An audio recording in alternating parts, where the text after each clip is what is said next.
So about a year ago, we gave up our jobs and we bought this rusty narrowboat. And yeah, we didn't actually know it was that rusty. What a story, eh? But we are going to become continuous cruisers very, very soon. But first, we've got a bit of a job on our hands. And we're getting there. So Becca has nearly finished the complete refit of our kitchen. She's using old scaffolding boards for the worktops, as you know. And as you also know, I accidentally broke one the other week. So she's going to continue sorting my mess out on that end, while I'm going to dig into our water tank. Yeah, surprise, surprise, that was rusty on the rusty narrowboat that we purchased. That is rusty. Rusty, rusty, rusty. Bloody rust, eh? So yeah, if you remember, we scraped it all out and we've given it a Smurf-like coating, and now it's potable so we can drink from it, even though we're still probably going to use a filter because it was extremely rusty. So today, I've got a very, very big job on my hands. You're in for such a treat this week, guys. There's so many fun jobs that you're going to see me tackle. I've got some little strips of wood that I've got to cut down into kindling. I've got to fill up our water tank with water from the hose again. I mean, it is exciting stuff, isn't it, Bex? Yeah, really exciting.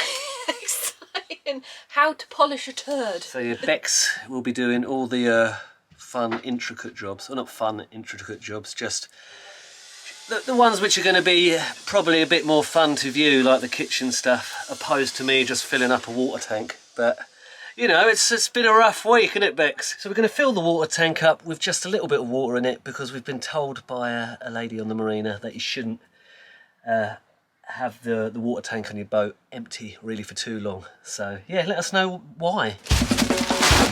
Junk out again. In, out, in, out. You remember my lovely water tank? Very Smurfy in there, isn't it?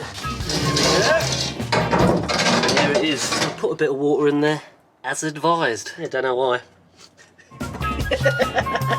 Welcome to the vlog.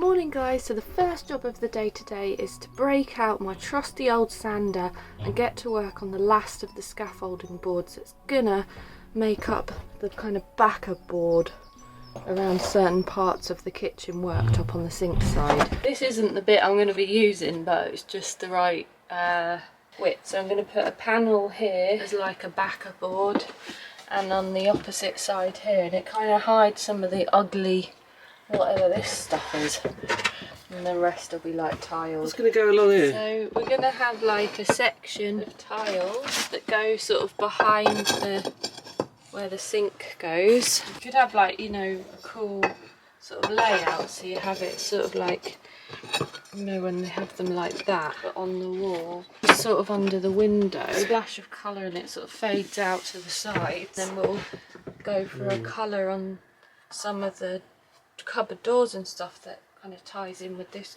colour-ish. So here's my scaffolding board.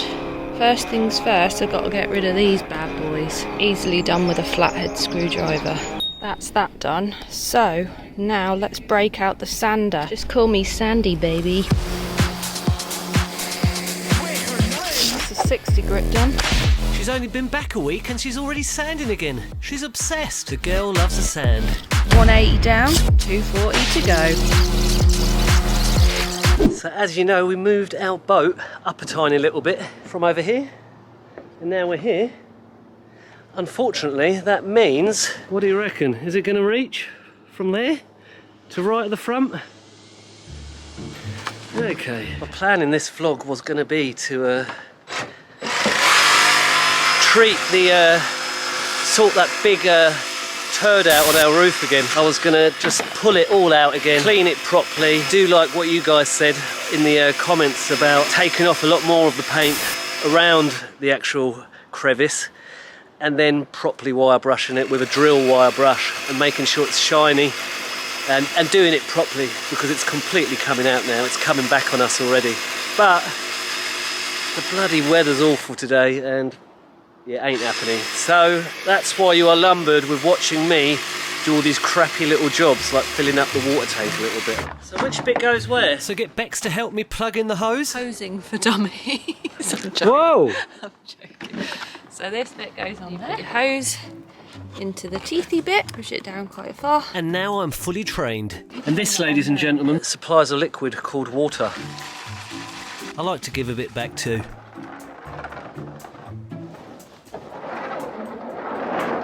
probably check if there is anything down there first as well. And knowing me, there's still like a cushion down there or something. There we go. We need to get an anode on there. I'll get the water going in there and then I'll keep an eye maybe under the kitchen sink and stuff just to make sure no water's coming into the vessel. So this is the sawdust and glue paste that I'm just going to use to fill in the big cracks and give this bit of board more strength before I do the next sort of stages with it. And then the sort of fibres of sawdust act to kind of anchor it together.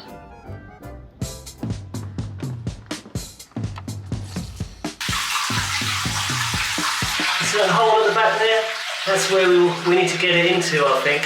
Maybe just a couple of inches above that, just for good measure. And I think the idea is that you do have to put a water tank worth of water through the tank a couple of times before actually drinking from it. And we're not going to drink from it until we get a really, really good filter. But if you were to, you'd have to flush it a bit, I think. I don't know if it's something with the coating. Like when you get a new kettle and they say give it a couple of uses before, and we're just going to put half a foot of water in here. The old finger technique, Becca's favourite. I've got a bit of wood in between now. That's all you need. You don't need all these tools, do you? Just use the finger. So here they are, the back panels to our kitchen worktops, and we're just going to let these set and dry for a few hours. The hole is now completely covered at the back there. We've got water running through the veins of the vessel. So we've got water coming through the tubes. Veins, I'm going to call them veins. We've got, it's pipes really, isn't it, obviously. Under here, and I think along here, through into the kitchen. And as a lot of you know, Becca's been doing a lot of work on the kitchen and on the pipes and the plumbing. So it's probably good just to take a look and make sure that any of these isolators, I know there's a couple about, are turned off properly. So it doesn't look like we've got any water under the sink. Let's check in the bilges. Looking good, area cleared. Should we wind Bex up? Should we tell her it's all coming flooding in? Oh, that would just get me in bad books, wouldn't it? Do a mini one. A little mini one for you. It's all coming in. It's all coming in, Bex. You can tell when you're lying. Because you're really bad at it. So I can't even do that properly, can I? I can't even wind Bex up properly these days. When a problem does arise, it'll be the boy that cried sheep. Love a sheep. That is good enough. We don't want to fill it up too much. You've got to empty it all again anyway, haven't you? So Becca has instructed me to put the screws back on so no dirt gets into our lovely fresh tank. Is that still going to get back in there? That was silly, wasn't it? It's got a bloody massive coating on there now. Oh God, just realised I've put the old epoxy Smurf coating over where the screws are meant to go. It's just something you don't think of at the time, isn't it? So I've got to somehow work out how to get that Smurf-like epoxy off of where the thread is. Let's see what Bex thinks. It's my go-to. We have a problem. It's got the Smurf-like epoxy inside them. What, in the holes? Well, yeah, we just went over it. We? No. We're in it together. No. We. Okay, tool up. The double screwdriver. You like that? One take, first go, guys. Well, that wrecked the thread though. Never ending all this heartache. Good cake at this pub, the old River Mill, for $5. It's expensive. You get a nice chunky bit of cake. I'm trying to find an excuse not to do these bloody stupid holes. Oh, we've got one going in now. Let's get this bloody thing out again. My problem is I'm going to end up dropping one of these screws into the water, and then I've got to get it out of the water. Good excuse to try my new merry-go-rounds, I suppose. And then it goes in the water. We're back on the screws, guys. How entertaining can you make a bloody screw going into a hole? Okay, we got one in. We've got 1, 2. Prevail and you shall succeed. 2 down. Bex, you want to get that cake? I'm gluing. When do you want cake? Well, I want it now. Right, time for some cake. I'm going to get Chris some cake. He's getting hangry, talking about cake for the last 2 hours or something. So into our local boozer. Oh yeah. Not for booze, but for cake. Maybe we should call it our local cakery. Anyway, who cares about my cake when we've got screws to be cracking on with, eh? There we go, all done. Took all of about 4 hours, but we got there.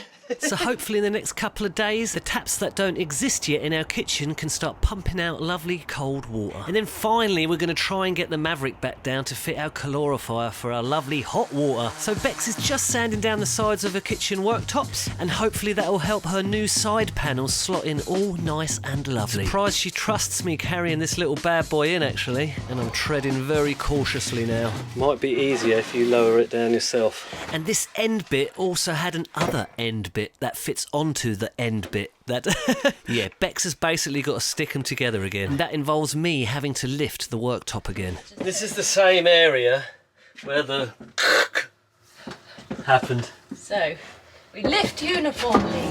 Do you trust me, guys? Very tense moments here. Now we've got it stuck on, Becca's going to add these metal brackets to get it nice and tight again. I always offer support. The pride of Eton Soken in full swing. And it just goes to show like how much better it is when you have the correct tool, because the first time I did this, I was doing it with an adjustable spanner with its big old bulky head, and it's so hard to like get it in. This, thanks to Popper Crow, is perfect. Maybe that's why it snapped, because it wasn't done right the first time. It was done right the first time. Okay, so they're tight. Now we've got to tilt it, and remember, this isn't dry, guys. This is completely wet still, so very scary moments. Do you trust me? I don't know if I trust myself at this point, guys. Think if it breaks, we'll just make a vlog about it and make me look really bad again. Rest yours on. I don't think you made you look bad at all. Easy. Easy. I've done it, guys. What do you reckon? I mean, that's one way to take away Becca's shine of her lovely panels for the second time that she's put them up here, isn't it? I am a terrible human being. Okay, so here we have the hat to our sink, but I think Becca just has to cut a few little bits off it just so that it sits in properly.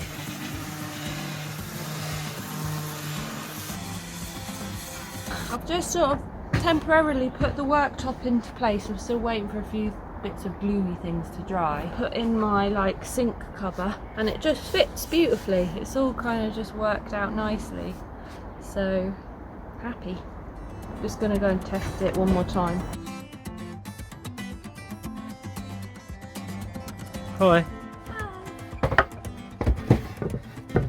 Check it out. Looks bloody awesome, doesn't it, guys? Okay, like, subscribe, and you know what to do with that horrible little bell, don't you? Smash the little bugger. Catch you in the next one, guys.